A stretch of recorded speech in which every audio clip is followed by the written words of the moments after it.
What's up, everybody? Sorry, few minutes behind. We've been all through draft week, Ryan. We were right on time every single episode. First show the next week, and here we are 3 or 4 minutes late. But we got a fun show devised for you guys today. This is the Shout Buffalo Football Podcast. He's Ryan Talbot. I am Matt Parrino. And Ryan Talbot, we now can officially call ourselves an award-winning podcast, which is super cool. Yeah, really exciting news. I think we were both kind of surprised with the email. It came out of nowhere to hear that we had won that award. So, it's always nice to be recognized. And Bills Mafia, thank you for your support throughout this journey as well. Your interactions motivate us to make the show better and better each week. Yeah, and that's a great point because, like, sure, for me and you, it's super cool to have all the work we've kind of poured into this show be recognized. The New York Press Association put out its best newspaper contest winners, and Shout won the best podcast, which is great, right? But for me, more than anything, it's kind of it says a lot about the support that we've received, not only from the fan base, which has been, we've talked about it over and over, Ryan. I mean, we couldn't be doing this for a better fan base, but also our company that has really invested in this project from the start. We had a vision for it. They've done whatever they could to kind of support us through that entire process. And then Tops, which, by the way, don't you worry that they're going to be back. We have this kind of weird in between the seasons type of thing. But Tops is going to be back on board before you know it. And who knows, maybe some more sponsorship opportunities that'll give us all types of different ways to get some transitions into the show. So there you have it. I wanted to bring that news if you hadn't heard about it yet. Super exciting. And thank you to all of you guys for continuing to watch and support. All right. So let's start off with this draft class now, before we get into the winners and losers on the Bills roster, which I think is an important conversation to have because the roster looked a certain way. You go into the draft and you figure, okay, they have to do X, X, and X to kind of fulfill what, you think the Bills need to go into the season. They do that. But because they added players, that means that it's going to change things for guys that were already on the roster. But 30,000 foot view, you're looking at the draft class now, a couple days removed from it. What's your biggest takeaway? Biggest takeaway is it feels like value and need kind of collided head on when it came to the Bills and their draft class. They needed a cornerback. They were able to move up 2 spots and get the last player with a first round grade. They needed a pass catching back after J.D. McKissick backed out on them in free agency, and James Cook falls into their lap. There's been a lot of punter talk, believe it or not, in Buffalo. They get the punt god, and then they get the best value of all in the 5th round when they trade up 20 picks, at least in my opinion, to get Khalil Shakir, a wide receiver that I think could be successful here sooner rather than later. So it addressed needs. They didn't reach, at least not significantly anywhere, in my opinion. So it just was a solid draft class for a team that is on a cusp of a Super Bowl title. What's interesting to me is just kind of looking around at all the reaction. It was pretty much universally. I mean, there were some few people that, said that have questions about whether it be James Cook or Terrell Bernard in the 3rd round. I think that was probably the biggest question mark for most evaluators. I think it was Mel Kiper that put out that he thought that the Bills reached a bit on that pick. But what I think has been pretty universally said about this draft class is that it was done by Brandon Beane, who has kind of earned the benefit of the doubt on all the kind of questionable picks, if you'd even call them that. And I think the Bernard pick to me is one that if it was made and you're just talking about his potential, that's one thing. But I think it was made. There's potential there. He can do multiple things. And I think there's a real vision and path for him over the course of his rookie contract that makes it even more of a need that I think we're even talking about in the right now, right? Because, Matt Milano is getting a little bit older. He's on his 2nd contract right now.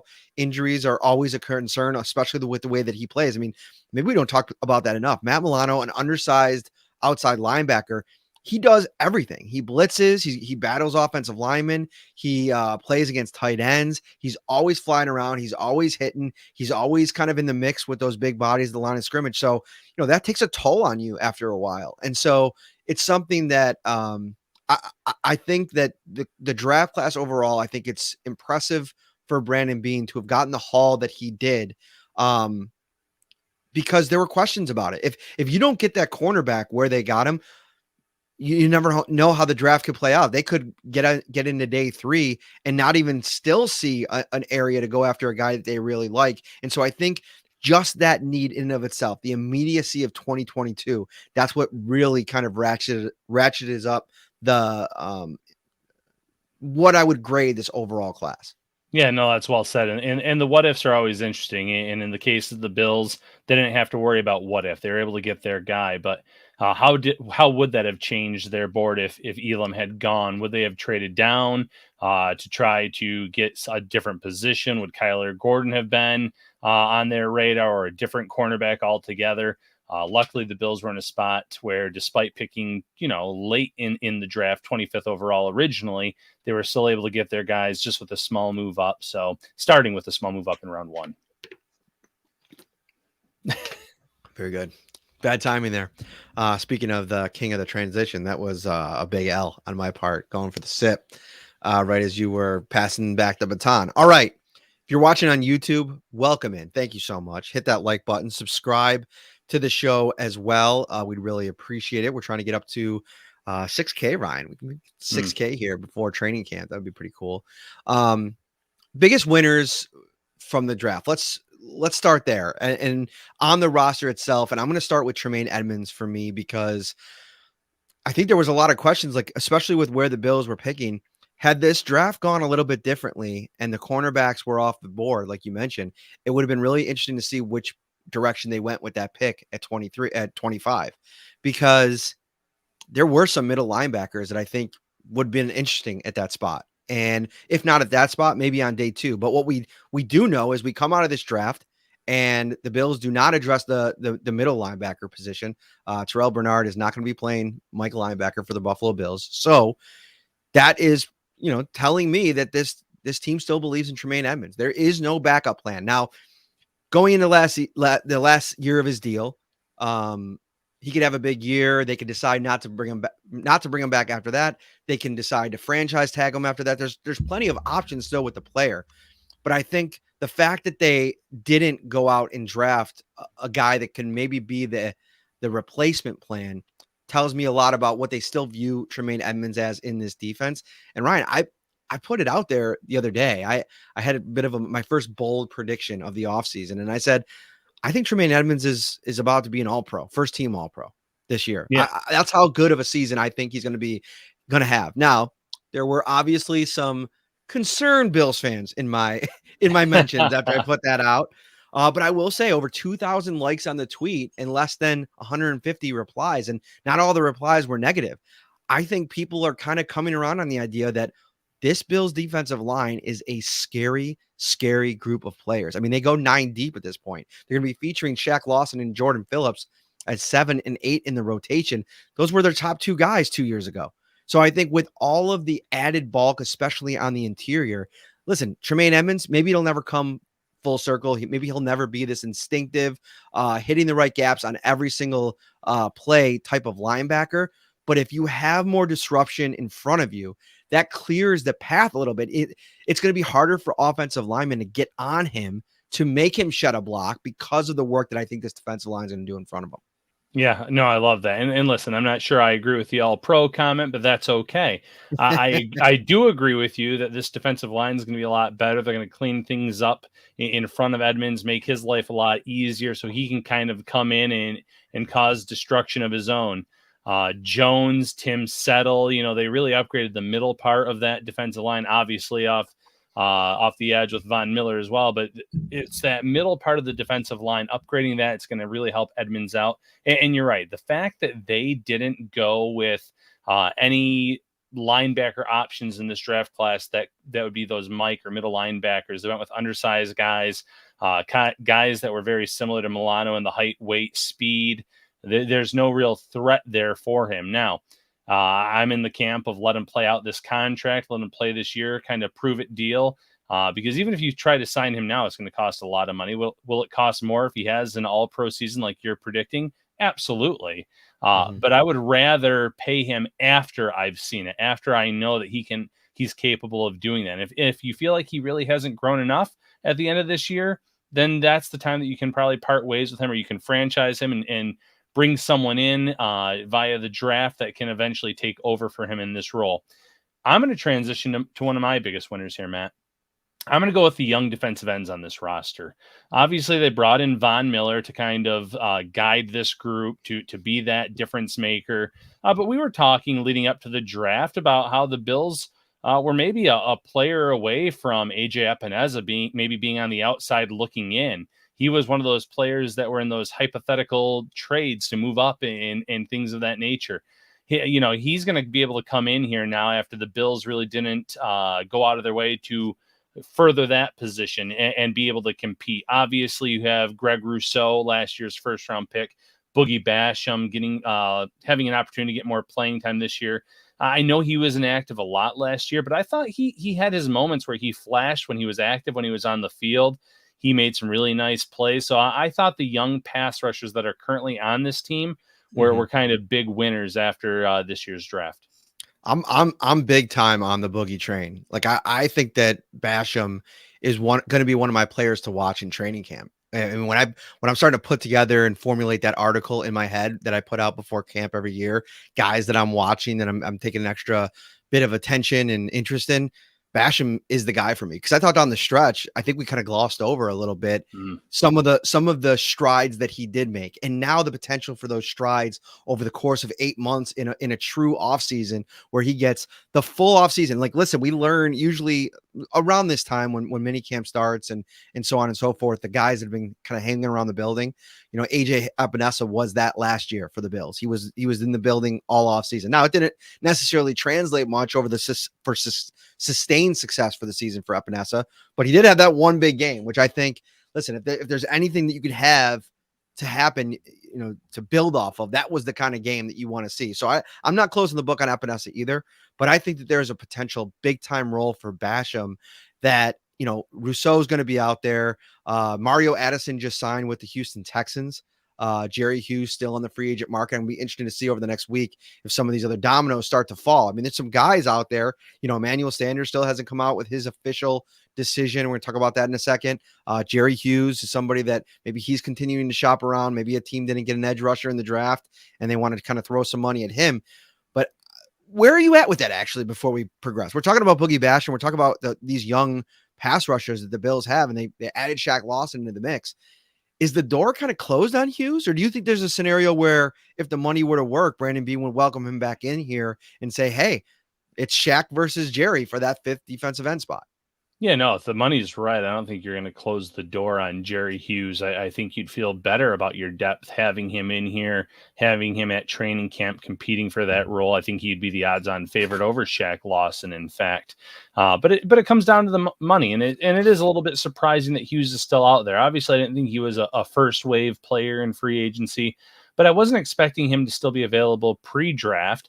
And then post draft, mind you, it hasn't been that long since the draft has been in the books. I thought, okay, maybe a team that missed on a pass rusher might call him in now and bring him in the upcoming few days, like what happened with Mario Addison. Still hasn't happened yet. Maybe there's more to it than we know. Maybe he's taking his time in terms of, I'm waiting for the right fit to come along. I'm not just going to sign anywhere. That very well could be the case because he knows he's getting closer to the end of his time in the NFL age-wise. So he probably wants to latch on with a team where he has a legitimate chance at a Super Bowl. So maybe patience will pay off in that regard if that is his game plan. Wait till training camp. Maybe an injury occurs. There are still big names out there on this market, not just Hughes alone. So it might also just be a domino effect as well. Yeah, and maybe I misspoke there. I don't necessarily know if it would be Shaq versus Hughes. Maybe it would be because Shaq's in on a really uh, affordable deal for the Bills. I mean, basically the veteran's minimum. So I don't see a scenario unless he's, just doesn't look like himself, and maybe the injuries have really taken a toll on him, where he's not on this roster in some form. Just because I think of what the juice factor that they want to bring back into the building. But for Hughes, I mean, I think you can almost maybe sell Hughes on coming in here and saying, hey, come beat out AJ Epinesa. Give us a reason to maybe deal him in the preseason and go with the two young guys, Shaq and Von Miller and yourself. And we're going to have a really dangerous, dynamic 5-man rotation. We can keep you super fresh all season long. We're not going to ask you to do the same things, that we've done the last couple of years. And maybe getting a chance, because right now, I think it was Joe Biscaglia who brought up a really great point, is that the most damage that Von Miller did last year for the Rams, and he was good on the right side, but his dominant snaps, most of them came on the left side. Right now, who's projected to be the starting right end if that's where they're going to put Von Miller in this defense? Now, that could be Von Miller. Maybe that's where they think he can work. But if it's the case where, hey, Jerry Hughes' best days have come on the right side when he's been rushing opposite a great elite talent on the left side, think back to Mario Williams. That could be really, really cool. And I think for the Bills and Bills fans, I also think that there's a piece to this that we talked about a little bit at the end of last season. Jerry Hughes, he spent his majority of his career in Buffalo. There's a connection to the city, to the team, to the fan base, to this regime. I mean, he reveres Sean McDermott, Brandon Beane. There's a good relationship there. So I think if they can come up with some type of situation, and maybe that's why he hasn't signed elsewhere yet, because I think he knows his best chance at a Super Bowl is probably with the Bills. It's a numbers game. Is it going to work numbers wise? That's going to be a really interesting thing to kind of work out over the next couple of weeks. Yeah, no, that's well said, Matt. Hughes obviously started out with the Colts, but played the majority of his career here. He's been playing here so long that the guy that was traded for him is now a coach in the league, in Kelvin Shepard. So that kind of goes to show you the longevity that Hughes has had in Buffalo since he has joined that team via that trade. All right. Big winners. You mentioned the defensive ends. I'm going to go to my next big winner, Gabriel Davis. This is a guy I was kind of pounding the table that the Bills were set at receiver, outside receiver going into the draft. I think that, Gabriel Davis, I mentioned it. I almost feel like people have kind of been underwhelmed with the season that he had last year, and especially the big game. I mean, down the stretch, he was nails. I mean, Emmanuel Sanders was kind of in and out of the lineup last couple weeks of the season, and I thought Gabriel Davis, had a couple big time star making performances, and now with those two guys on the outside and all of the weapons on the interior that now they're going to have at their disposal, 3 different potential slot receivers, 2 tight ends. We're going to talk about another tight end that UDFA signing, which, by the way, we didn't get to that in the last show. It was such a long show. We didn't get to the UDFAs. Get comfortable. We'll get there tonight. I just think Gabriel Davis, the fact that they didn't prioritize the outside position, an X or a Y. I know that, Stephon Diggs pretty much takes the X in most situations, but it tells me that they truly do believe in Gabriel Davis and are presenting that job to him. And I think he's done enough in his first 2 years to earn that job. Yeah, especially when the last thing that you can think of is that game against the Chiefs where he absolutely shredded that defense. You're right. He is one of the biggest winners post-draft, because if you go back to mock drafts, and yes, they're just mock drafts, but early in the mock draft process, the Bills were linked to guys like Jamison Williams a lot. They were linked to the Chris Olaves a lot in round 1. And if you take those types of receivers in round 1, you better get them on the field. And that kind of would have pushed Gabriel Davis into what kind of a role is he going to have? What kind of snap count is he going to have? You don't have to worry about that now. Khalil Shakir, yes, he can play on the outside. Yes, he can spell those receivers, but his best fit is in the slot. So you don't have to worry about that pick necessarily hurting Gabriel Davis. The Bills are saying, listen, we've seen enough from you over these 2 years. We know you're a weapon in the red zone, but you've really come on as a route runner. You're really good with Josh Allen in terms of when he's trying to keep a play alive, you come back to the ball. He can trust you along the sidelines. There's just so many things that he does well that there's no reason to believe that he's not going to keep doing that. And the Bills, they rewarded him by not going with an outside wide receiver early in this draft class. Who's your other big winner? Well, I'm actually going to agree with you who we were kind of talking about here. Ryan Bates, I know, obviously, and you can actually throw both of the guards in, the Roger Saffold as well.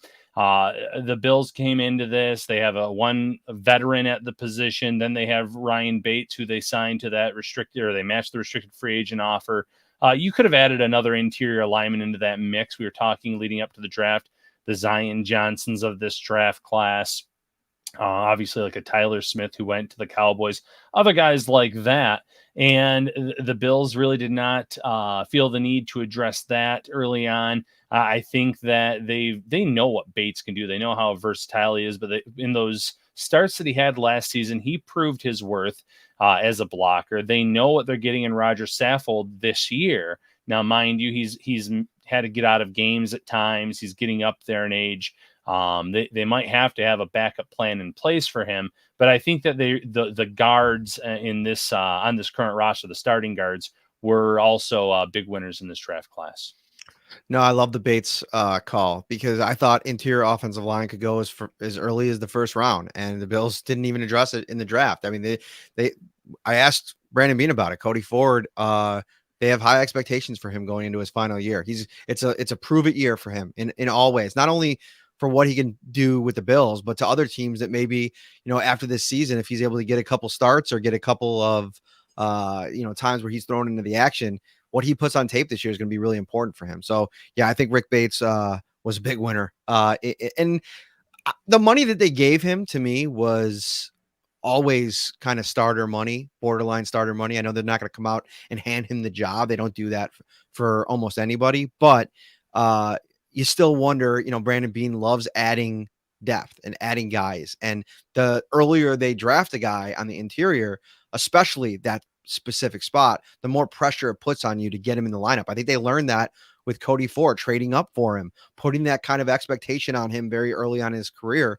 I don't think that Brandon Bean wanted to do that again. So I more, even going into the draft, even though we talked about Kenyon Green and Zion Johnson, the more I got to thinking about it, the more it made sense that if they were going to add anywhere in the interior after UDFAs, if they didn't take one, it'd probably be in free agency.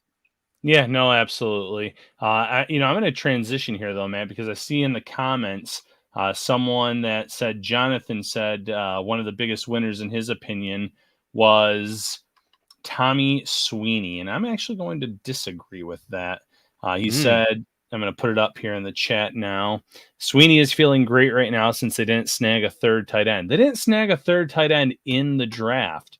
But as soon as the draft was over, the first undrafted free agent signing that they made was Jalen Weidermeyer out of Texas A&M. He was a top 30 visitor for the Bills. So he was brought into the facility. And let me get this out of the way right now. He tested poorly leading up to the 2022 NFL draft. Really poorly. The RAS there, the score was a 1 out of 10. Not good. I will agree with that. But the production has been there, Matt.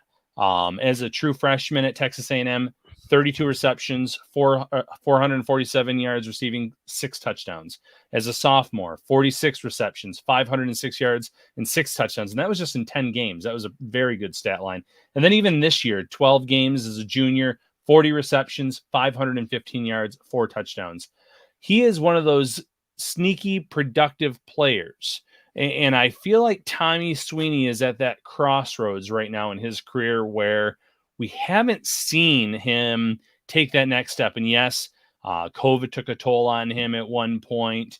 But I think that the Bills would probably like to upgrade tight end 3, especially if they're going to run more 2 tight end sets. When you have Dawson Knox and you have OJ Howard, you're one injury away from needing a productive pass catcher, someone that you can kind of have and count on in this offense. And while Weidermeyer has a lot to prove, I think that Sweeney is not safe by any stretch of the imagination.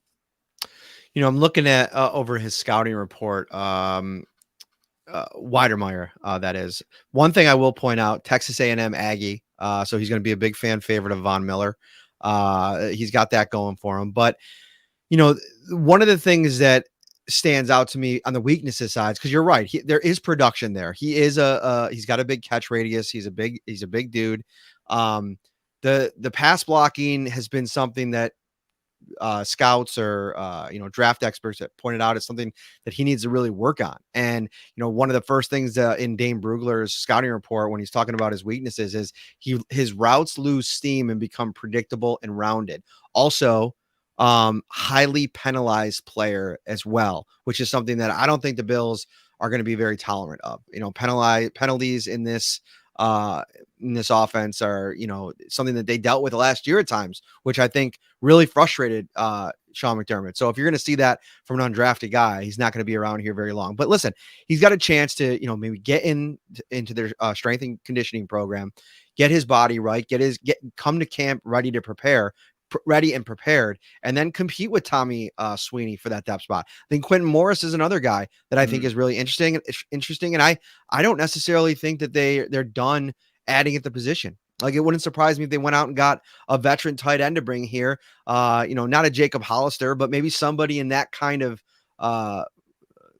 tier to come in here to just add to the competition and make whoever's going to be that third tight end have to earn it. But to me, I think if you're going to roster Reggie Gilliam, they always love and lean on his versatility and ability to play tight end. I wouldn't even be surprised if we get to the end of this whole thing and they just end up going into the season with Knox and Howard if they're healthy, and then Gilliam is that kind of hybrid player again, like they did last year, which I think then leaves all these guys kind of looking on the outside or looking in. But you end up on the practice squad and you're one injury away. I mean, Dawson Knox has missed time over the last 2 seasons at different spots. So I think it's a situation where the competition at depth tight end, more than anything, I think they're all losers in a sense, because I think the competition at that spot is going to be really heavy behind Howard and Knox.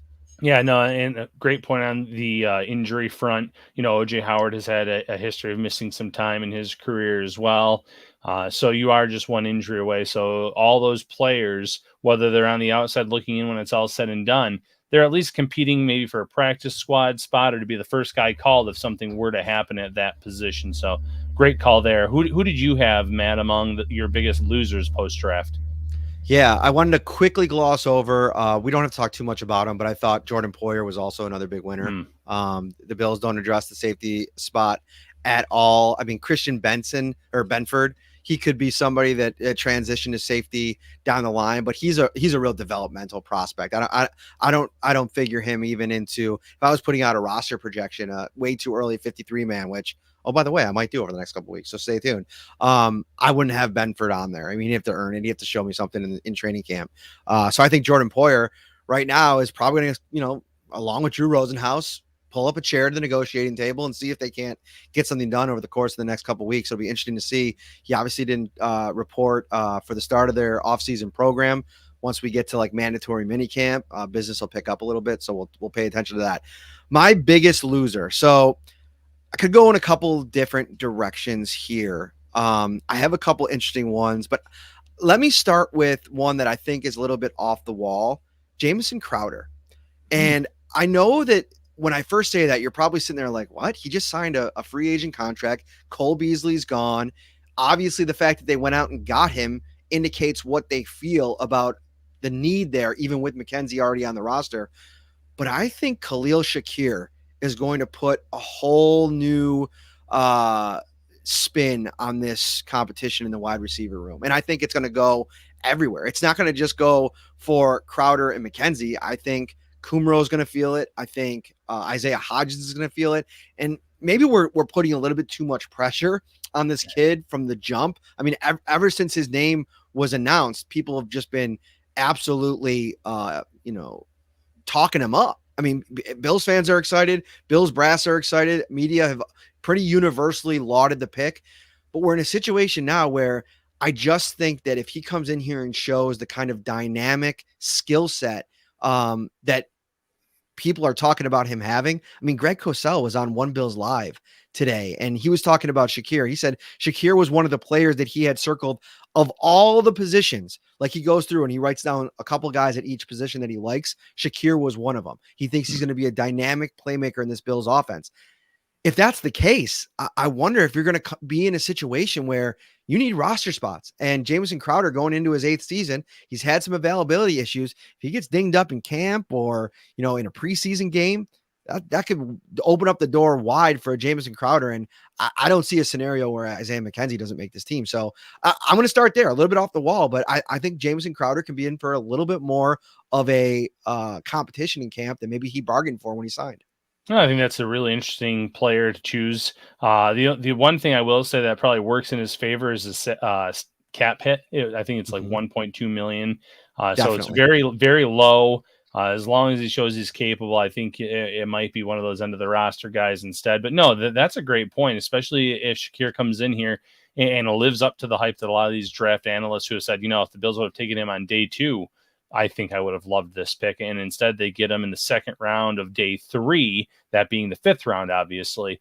So tremendous value there. Great choice. I'm going to go with the running back, and I don't think it's the running back that a lot Ooh. of the Bills Mafia is expecting. It's not going to be the running back that you and I have discussed a few times. I'm actually going to go with Duke Johnson. Mhm. So Duke Johnson was brought in here to be the pass catching back. I know he didn't really do much of that last year in Miami, but that's what his specialty has been. And it was kind of like a backup option after they lost out on JD McKissick. Well, lo and behold, in round 2, the Bills are able to get James Cook. James Cook is going to eat into his playing time, in my opinion, or his opportunities, because Cook's bread and butter is catching the ball, being that playmaker, being that guy that can be on the field on those third downs, or even if you just want to drop it off, he's a very dynamic back that can hurt teams as a receiver as well as a rusher. So, when it comes to Zach Moss, Brandon Beane said something recently that really caught my attention. In a piece that Mike Silver wrote on Bailey Sports, he said, I still have faith pretty much in Zach Moss. He was coming back from a serious ankle injury last year, and he couldn't cut.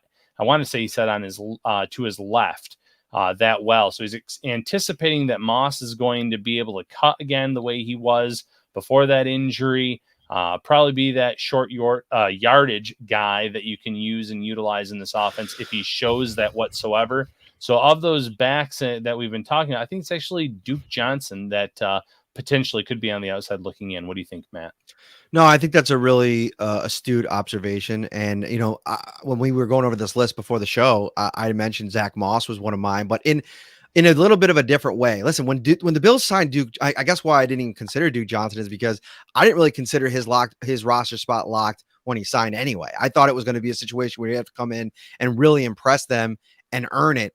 He's had some good stretches in his career. He's really reliable, and I think he's the kind of guy you come in here, he does all the right things. They could probably put him on their practice squad with no problem, and just kind of let it play out from that perspective.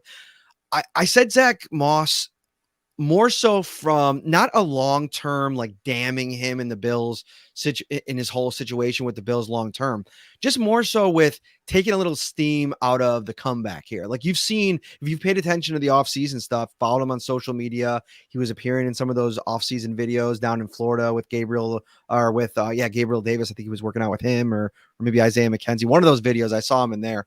He looks like he's got his head down. He's working. And I thought he could come in here and, work his way back into some type of role. The problem for him right from the jump is James Cook, I think, is going to take over that number 2 running back role. Listen, they're not going to lean on him as a runner early on, but I'm not by any stretch of the imagination ruling out the possibility of James Cook becoming RB1 at some point during the season. And that everybody's talking about it right now. Like, they're going to lean on him in the pass game. He's going to be the predominant pass catcher out of the backfield. I was watching some of his highlight reels. The guy can run the ball. I mean, you put the ball in his hands. He's pretty electric. And I think he has a skill set that, if he just kind of, whoever meshes with this offensive line and Aaron Cromer from the start, they're going to end up getting the bulk of the carries at some point over the course of the season. I think James Cook is going to get every opportunity to get playing time. And I think that puts Zach Moss a peg down. Now, I will say this.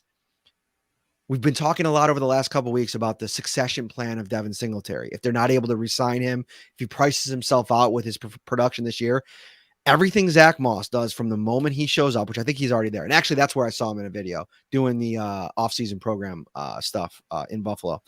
Everything he does from this point until the end of the season is going to tell the Bills if he should be in the mix to be RB1 or at least in the competition for RB1 in 2023 if they do decide to move on from Devin Singletary. Because listen, talking about a roster where Josh Allen's salary just gets more and more expensive as you go along here, keeping a guy that is very cost effective, a 3rd round running back in his 4th season, which would be 2023 for Zach Moss, that's a good spot to be in. So you got to keep his confidence level high. You got to hope you see enough from him this year, but I think just going into training camp, this is kind of a little bit of a blow to Zach Moss, even though I think everybody in that room probably knew they were adding to the room at some point. And maybe they could have gone Breece Hall in the first round and really blown things up, but I still think this is enough for me to put Moss in that category.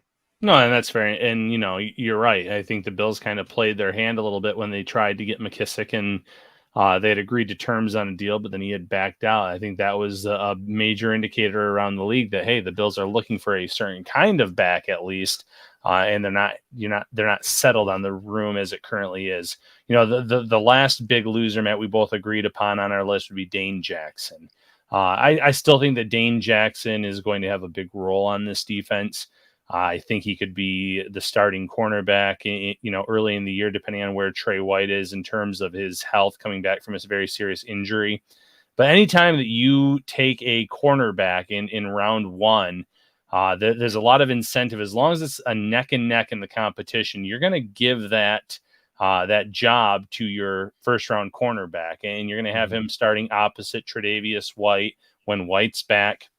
And all of a sudden, Dane Jackson, he gets knocked down a peg. He's kind of the reserve guy now. He's that guy waiting in the wings if there's an injury.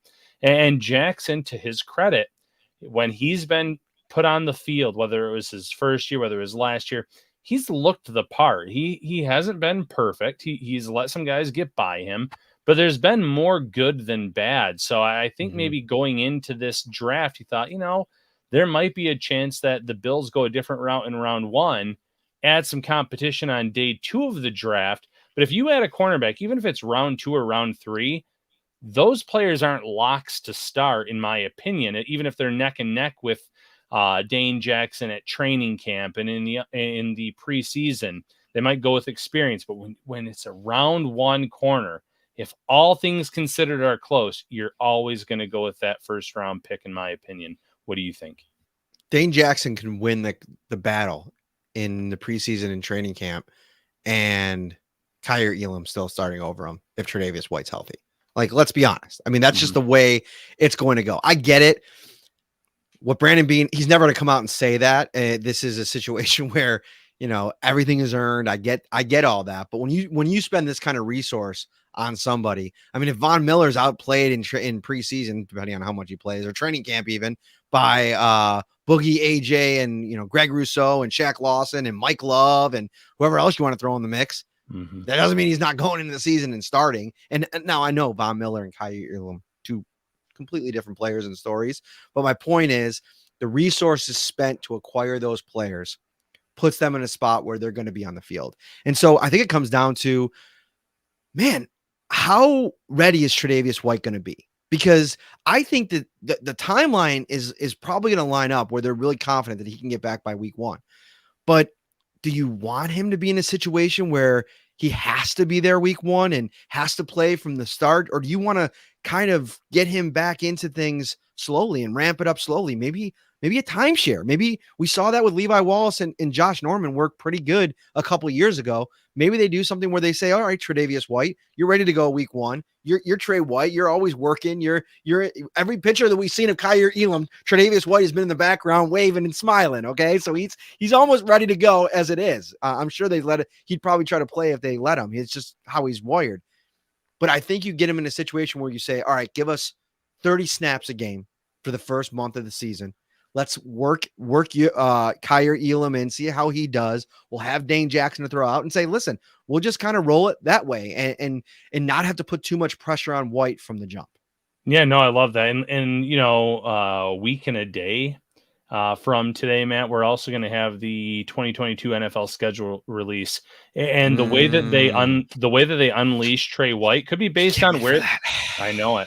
How they unleash Trey White could be based on where that bye is in the schedule, how the schedule's set up. If the Bills have a short week early in the season, you don't want Trey White out there 80% of the snaps and then coming back on a short week playing significant reps again. There's little caveats like that you also have to think about, also have to consider. So how they ramp him up, how they bring him along is really going to be interesting, even if they're confident that he could be close to 100% at the start of the season. I do see in the chat here someone the biggest loser was Matt Hawk. Listen, I said if you draft someone with a pulse, before the draft started, I think Jeez, poor his job. guy. Listen, poor guy. The guy was punting, 10 yarders, 15 yarders at times last year. He holds the ball a little bit extra, long.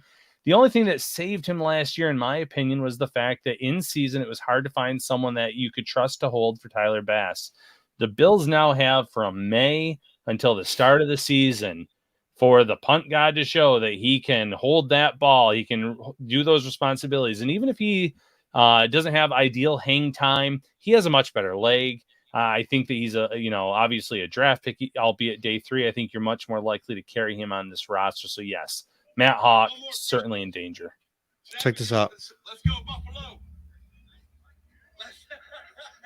Can you hear that or no? I could hear it. Yeah. Okay. Check that out. That's the punt god. That's Nick. This is Nick Novak's Instagram account. Go check that out if you want. That's my cousin's little boy, Christian. Shout out to Christian. My cousin Andy Parrino lives out in San Diego. Obviously, Nick Novak's been working with Matt Ariza out there, and they sent me that video a couple days ago and said that it's been cool watching him just absolutely booming it. And listen, to your point, I joked about Matt Hawk. He's not making this roster. I don't care how good he holds it. I don't care if he serves Tyler Bass a 5-course, 5-star dinner with his extra points every single time. He's not making this roster. I don't care how comfortable he makes Tyler Bass. You need a guy in the wind in Buffalo. We saw it last year that can get you out of trouble. And listen, I know hang time might be an issue, but sometimes like in those really like weather impacted games, hang time can get you, trouble as well. So it's going to be sorry, you threw me off I was trying to read that comment as we were going through here. But super cool little video I wanted to share. But I do agree. I think Matt Hawk was probably a loser going into the draft because I think everybody knew the Bills were going to prioritize punter, whether it be in the draft or after the draft. Brandon Beane even talked about a lot of UDFA options that could have been really interesting. All right. Other losers that we talked about here. I feel kind of bad saying that. Like, what a loser. Yeah. Well, real quick, I do want to address a question in the chat, Matt. Why can't Matt Barkley hold it? It kind of comes down to how the Bills and pretty much every team now in the NFL hold practices. You have these units having drills going on all at the same time on these fields. And Matt Barkley, even if he is going to be quarterback 3 on this team, obviously won't be active. Allen, right. He won't be active, first of all. But even in those practices, he's going to be taking quarterback reps with those scout team guys, with those back end guys. He's going to be throwing the ball. You can't have him over at the special teams part of those practices holding the ball. There's just little things like that. And then, like Matt mentioned, too, if he's not going to be active, because Case Keenum is your backup in this scenario, it doesn't really make much sense to depend on him to be your holder either. Indeed. I got one more loser. Sorry, I don't think you're a loser. I actually think you're a fun guy. But last week was tough for swing tackle Tommy Doyle. First, they go out and they sign David Quessenberry, who started every game for the Titans last year. He's going to come in here with loads of experience, and he's my put it in pen swing tackle for the Bills coming out. I think that they really did not like the position they found themselves in last year, even though Darrell Williams can move inside and outside, where they didn't have that Ty and Secchi type of guy that they could depend on if somebody goes down at tackle, especially when Deion Dawkins missed time. So I think Quessenberry comes in, and every single time he's going to be out there. He is going, if you need him to play, he's going to be at an average to above average level. The other piece that makes it really interesting is the Bills go out and draft Luke Tenuta from Virginia Tech. He was talked up loads by who's down there now? Bill Tierlink, the former defensive line coach, is now at Virginia Tech. He was raving about this kid to Brandon Beane. So now Tommy Doyle was a 5th round pick last year at 6'8". This off the charts. You mentioned Raz score.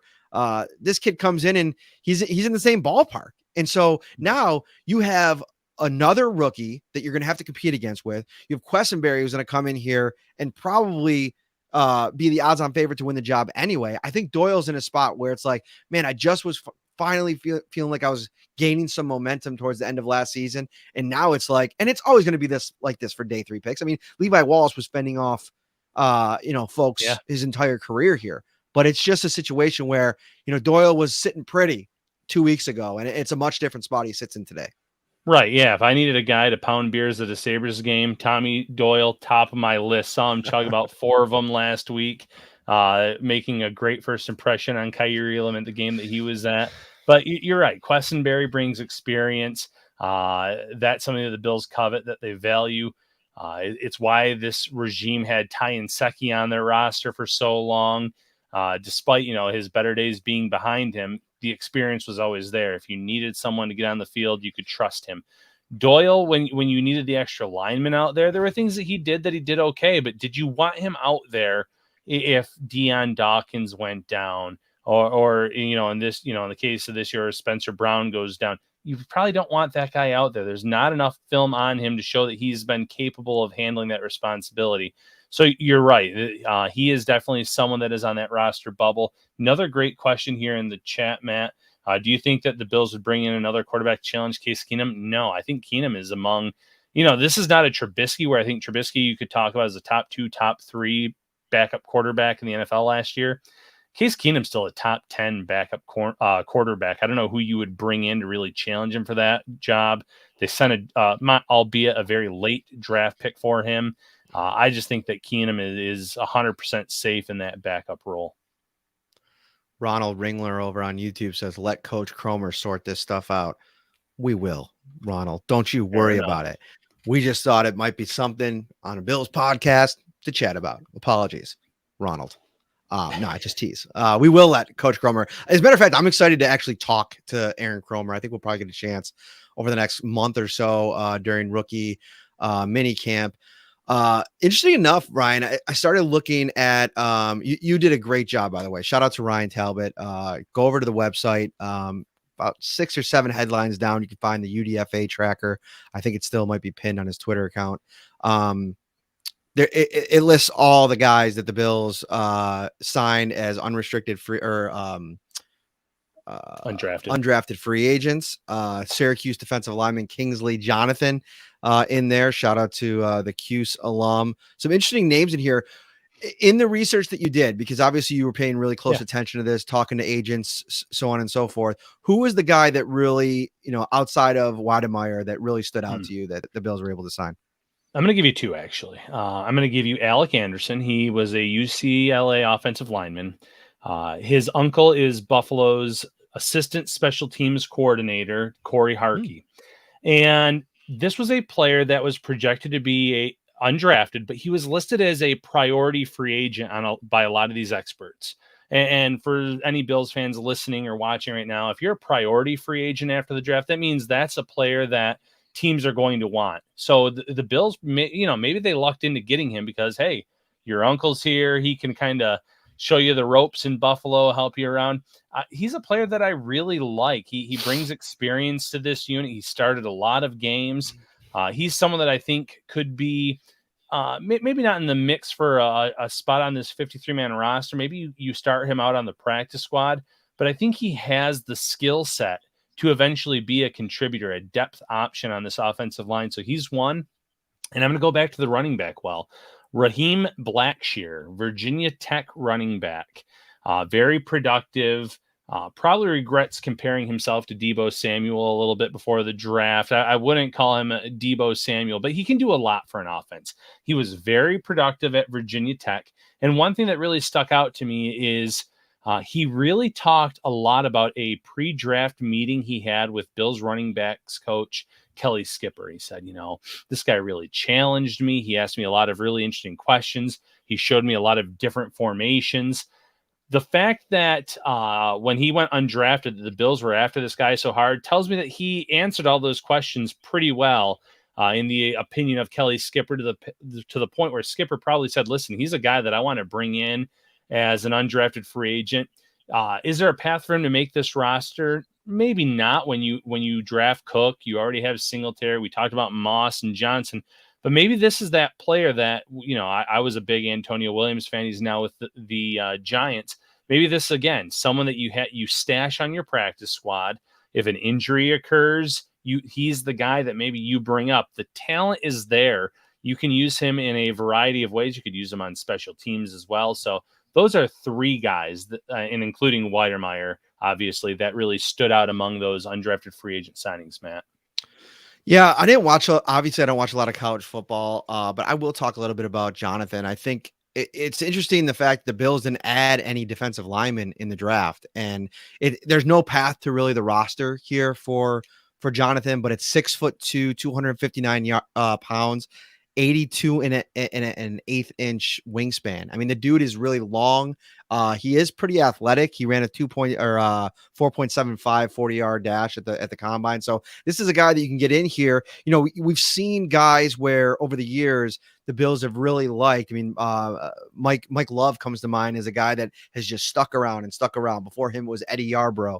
If you could come in here and impress during this 3 to 4 months of spring and summer camp, you can kind of land on the practice squad and then, kind of come along for the ride and try to develop. And so that's a guy that kind of stuck out to me in terms of this list. I had a fun little exercise that I wanted to, go ahead. Fun fact for Bills fans I out like there. Fun facts.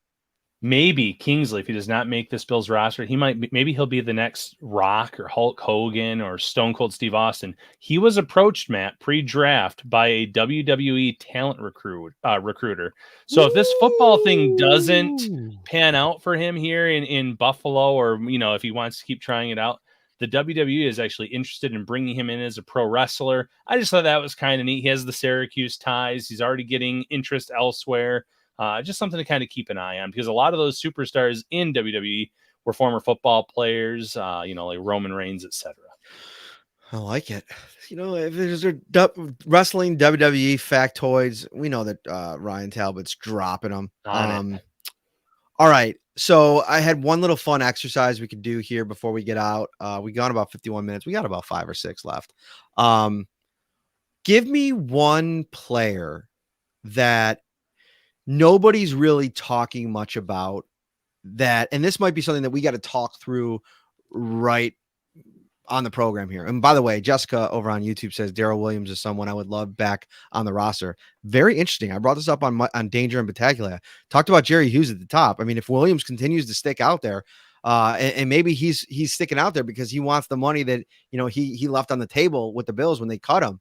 And it's not out there. Maybe he does look to link back on. And, I don't necessarily know if there's a spot for him. I know he's versatile, but, they just gave that money to Ryan Bates. I don't know if they're going to give somewhere in that same ballpark to another interior offensive line player, especially with how much I almost feel like Saffold is the Williams and now, and they went out and got Quessenberry. So I don't necessarily think there's a need, but listen, something definitely to keep an eye on. But back to this exercise I want to finish with. Is there a player, Ryan, on the roster right now that nobody is talking about that you think is going to have a bigger impact on the 2022 season than I think anybody actually anticipates? And maybe we already talked about it. I'm gonna temper it a little. I'm not gonna say like a huge impact, but there is one player that I caught my eye last year, Matt, that I think has a shot to make the 53-man roster, contribute on special teams, and provide depth on defense if something were to occur. And I mentioned him on our last show, Josh Thomas. He was a safety, undrafted free agent, brought in last year. And honestly, going into my last 53-man roster projection, I went back and forth as to whether or not to add him on this roster. He was that impressive during the summer, that impressive during the preseason, made a lot of plays. And I know they have Jaquan Johnson. I know they have some depth guys behind Poyer and Hyde, obviously. But I really liked what I saw from him. You gave him an entire year in this system because he was on the practice squad pretty much all year last year. Based on what I saw from him as an undrafted free agent, knowing, maybe he had to put on some muscle mass, whatever the case may be, and knowing the ins and outs of this defense now, I like his chances of making this roster and making an impact, a much bigger impact, at least, than what he had done 1 year ago. What about you? Yeah, I really like that name. I think he's got an upwards climb. And to your point, it's going to be tough. They love DeMar Hamlin. Jaquan Johnson is a staple on special teams, so he's going to have to, kick it up a notch. Which, to your point, maybe he's poised to do that, and I think that's a great pick. My guy to watch that I don't think, especially after the draft ended, people are thinking about enough, and it kind of coincides with my Jamison Crowder take, is Marquez Stevenson. And one of the big things I keep hearing from certain people about what they want the Bills to do, I think Jeremy actually was talking about it on WGR. Shout out to him.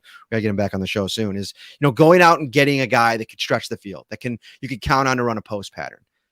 I think that's what they drafted Marquez Stevenson to do. And I don't necessarily know if there's a path to a real role where he's going to get, 5 to 10 snaps as a receiver a game. I just don't know if there's enough with what they're going to do at the tight end position. You throw Shakir in there. If Crowder does make the team, and McKenzie and Gabe Davis, and we know they like Kumro as their, number one blocking receiver. And then obviously Diggs, it's going to be a tough, to not only make this 53, but then make an impact. And no, I know John Stevenson hasn't done nothing to earn anything yet, but that's my point. I think that he's going to have a chance to take everything that he did from year one. He was in the Isaiah Hodgins category of just not being able to do things all of training camp and early on in the season when he was on the PUP list.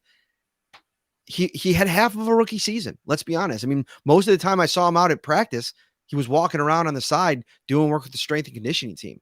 So I just want to put him on people's radar. I don't necessarily think, if you really push me on it, I probably wouldn't be able to find a spot for him, even on the 53-man roster doing it right now today. But if you're looking for, potential like stock rising opportunities, like I think Stevenson could go out in the preseason and put a couple plays on tape, like of the Christian Wade variety, whether it's against third stringers or not, and just absolutely blow up his stock within the building.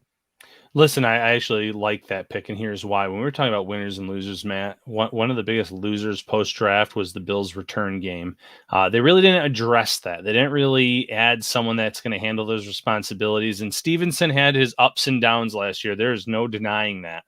And it might be a big ask to have him come in here and kind of turn things around in the return game, but that is a place where he could be an asset to this team.